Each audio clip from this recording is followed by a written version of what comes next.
샬롬 할렐루야. 요한복음 6장 53에서 55절이요. 예수께서 이르시되 내가 진실로 진실로 너희에게 이르노니 인자의 살을 먹지 아니하고 인자의 피를 마시지 아니하면 너희 속에 생명이 없느니라. 내 살을 먹고 내 피를 마시는 자는 영생을 가졌고 마지막 날에 내가 그를 다시 살리리니 내 살은 참된 양식이요 내 피는 참된 음료로라. 아멘. 제목은 아버지 하나님의 사랑을 새기는 자입니다. 2차 세계대전이 종결될 무렵 독일의 한 유대인 수용소에 연합군이 진격해 들어갔습니다. 애타는 마음으로 생존자를 찾아보았지만 이미 수용자들은 모두 가스실 안에서 차갑게 식어 있었지요. 그런데 수용소를 점검하던 군인 한 사람이 한쪽 벽 구석진 곳에서 있는 글씨를 우연히 발견하고 숙연해졌지요. 그 내용은 이러했습니다. 그 크신 하나님의 사랑 말로 다 형용 못하네. 하늘을 두루마리 삼고 바다를 먹물 삼아도 한없는 하나님의 사랑은 다 기록할 수 없네. 누가 썼는지는 알 수 없습니다. 강제 노역과 굶주림으로 시달려있던 한 수감자가 기록한 것이었겠지요. 동료들이 하나씩 죽어나가고 희망을 찾을 수 없는 참혹한 날들을 보내면서도 그가 벽에 기록한 것은 불평도 원망도 아닌 하나님에 대한 사랑에 대한 감사였습니다. 우리도 이런 사랑을 고백할 수 있으신지요? 어떤 순간, 어떤 상황에서나 하나님의 사랑을 확신할 수가 있으신지요? 하나님의 크신 사랑을 진정으로 안다면 능히 그럴 수 있습니다. 우리는 말씀을 통해 그 사랑을 다시 한번 깨닫고 마음에 새겨야 되겠지요. 하늘을 두루마리 삼고 바다를 먹물 삼아도 하나님의 사랑을 다 기록할 수 없다고 중심으로 찬양할 수 있는 우리가 되어야 되겠죠. 하나님의 사랑을 새기기 위해서는 첫째는 나를 위해 독생자를 주신 하나님의 사랑을 항상 기억을 해야 하는 것입니다. 둘째는 나를 위해 생명을 주신 주님의 사랑을 기억을 해야 되는 것이고요. 하나님의 사랑을 새기기 위해서는 첫째는 나를 위해 독생자를 주신 하나님의 사랑을 항상 기억을 해야 합니다.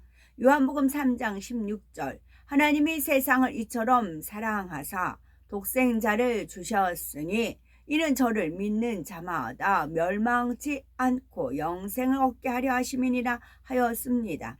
우리가 이 말씀 안에 담긴 의미를 깊이 묵상해 보신 적이 있으신지요? 창조주 하나님, 지극히 영화로우신 하나님께서 이 세상을 너무나 사랑하셨습니다. 죄와 불법에 빠져 사망으로 가는 인생들을 궁일이 여기심으로 결국 독생자까지 내어주셨지요.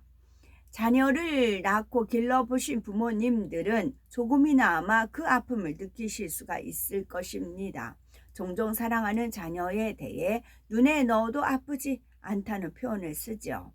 그처럼 눈에 넣어도 아프지 않을 만한 아들을 사지로 밀어 넣을 뿐이 있겠는지요.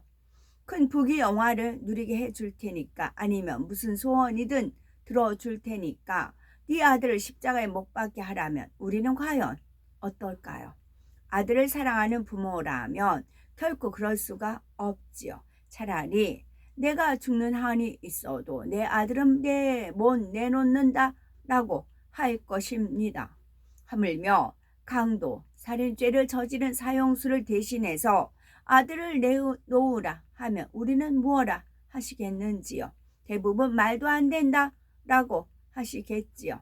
그 말도 안 되는 일을 하나님께서는 하셨습니다. 우상 숭배하고 살인하고 도적질하고 하나님을 대적하는 죄인들을 위해 독생자 아들을 죽음에 내어주신 것이지요. 미움, 혈기, 간음, 시기, 판단, 정죄, 욕심 이런 죄로 추악했던 우리를 대신하여 참혹한 처형을 당하기까지 하나님의 아들을 내어주셨습니다. 그 처형의 순간 아버지 하나님이 받으신 고통은 하늘의 해조차 피를 잃게 만들었지요. 땅에는 지진이 일어난 것이고 진동하고 바위가 터질 정도였습니다. 그런 슬픔을 참고 아들을 내어주시면서 죄인 되었던 우리에게는 생명을 주셨습니다. 그래서 감히 우리의 입으로 창조주 하나님을 아버지라 부르게 하셨지요. 이 사랑을 결코 잊어서는 아니 됩니다. 우리 마음에 새기고 또 새김으로써 영원히 감사의 찬송을 드리는 우리가 되어야 되는 것이고, 둘째는 나를 위해 생명을 주신 주님의 사랑을 기억하는 것인데요. 하나님께서 세상을 구원하려 하셔도 만약 주님께서 순종하지 않으셨다면 우리는 구원을 받을 수 없었을 것입니다. 예수님은 말로 다 할 수 없는 참혹한 고난을 당하셨지요. 영화로우신 창조주 하나님의 독생자가 하늘 영광을 다 버리고 낮고 천한 인생들의 모습으로 오신 것만도 엄청난 희생입니다. 그런 예수님을 피조물인 사람들이 침뱉고 조롱하고 책찍질하며 결국 벌거벗겨 십자가에 못 박았지요.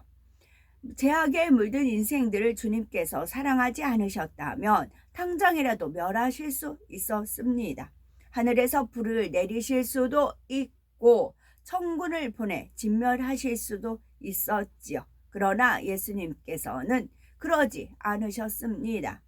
인생들을 사랑하신 아버지의 마음을 알기에 세상 죄를 지고 속죄의 제물이 되어 주셨지요. 모든 고난을 기꺼이 받으셨습니다.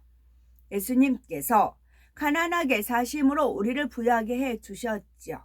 예수님께서 채찍에 맞으심으로 우리는 질병에서 나음을 얻은 것입니다.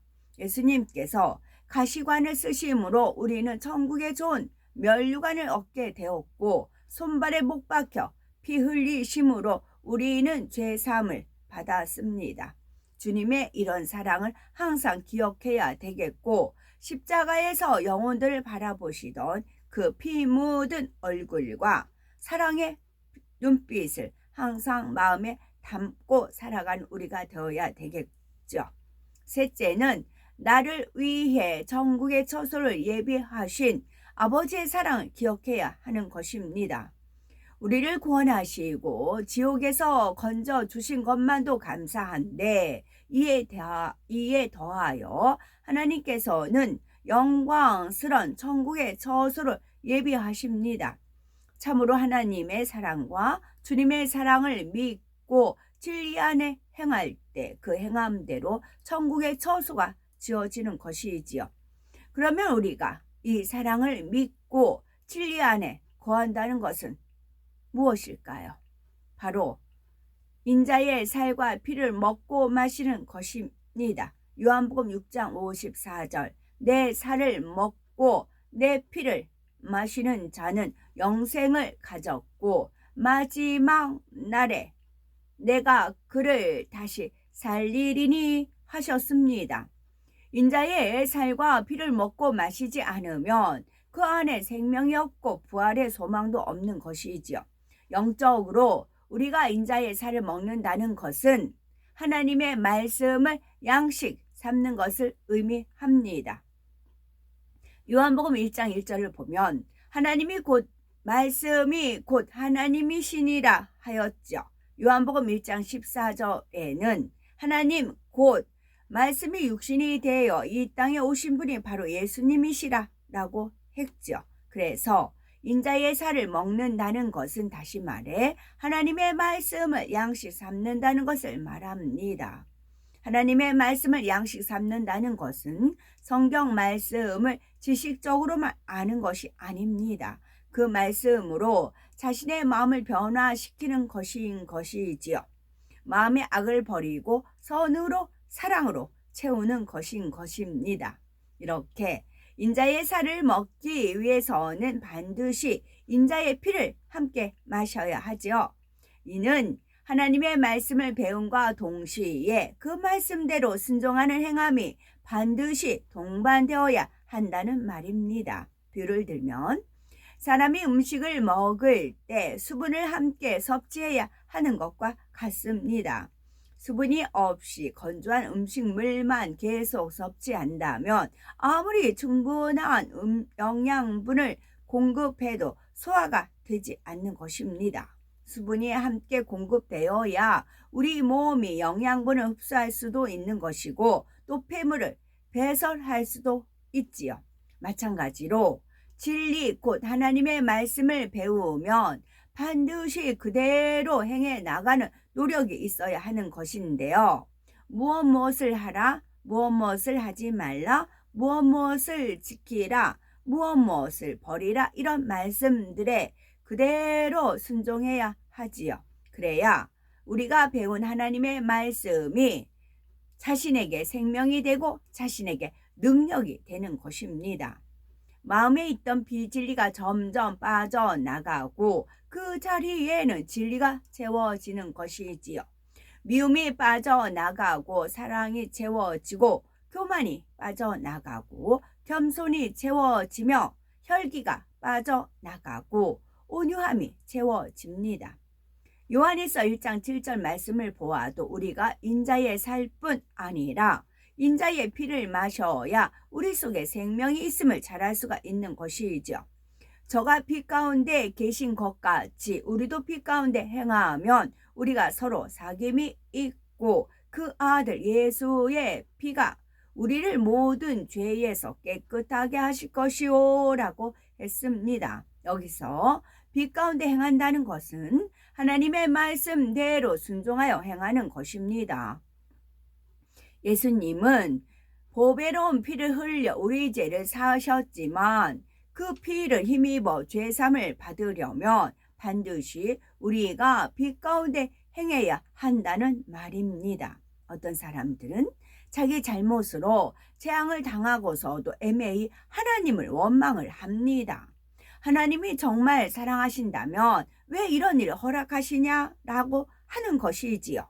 자기가 원하는 대로 응답받지 못했을 때 혹은 신앙으로 인해 핍박을 받을 때 하나님은 날 사랑하지 않으시나 보다 라고 불평하기도 하는 것이지요. 그러나 이렇게 어리석은 말을 하는 분이 우리 중에는 결코 없어야 되겠지요. 하나님께서는 우리를 하나님의 자녀로 삼으시고자 독생자를 희생하시기까지 하셨습니다. 그 아들의 피값으로 사신 자녀들이 진리 안에 살 때 주님의 이름으로 구하는 것마다 응답을 해 주시는 것입니다.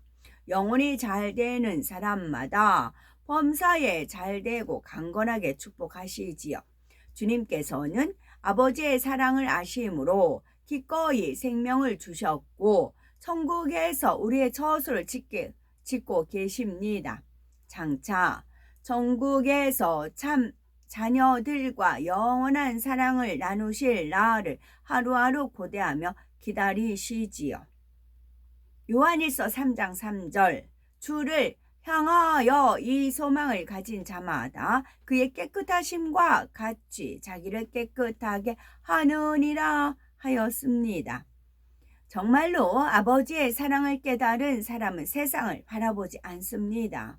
예수님께서 내 죄를 인해 십자가에 달리셨는데 어찌 다시 범죄할 수 있겠습니까? 또 천국의 영광을 믿는데 어찌 세상 것에 욕심을 내고 육을 버리지 못하여 미련을 가지겠는지요. 그 크신 하나님의 사랑을 항상 기억하며 우리도 마음과 뜻과 정성과 목숨을 다해 하나님을 사랑해야 되겠고, 그래서 장차 가장 영광스러운 천국 새 예루살렘에 거하면서 그 사랑을 영원히 주고받을 수 있는 우리가 되어야 되는 것입니다. 아멘.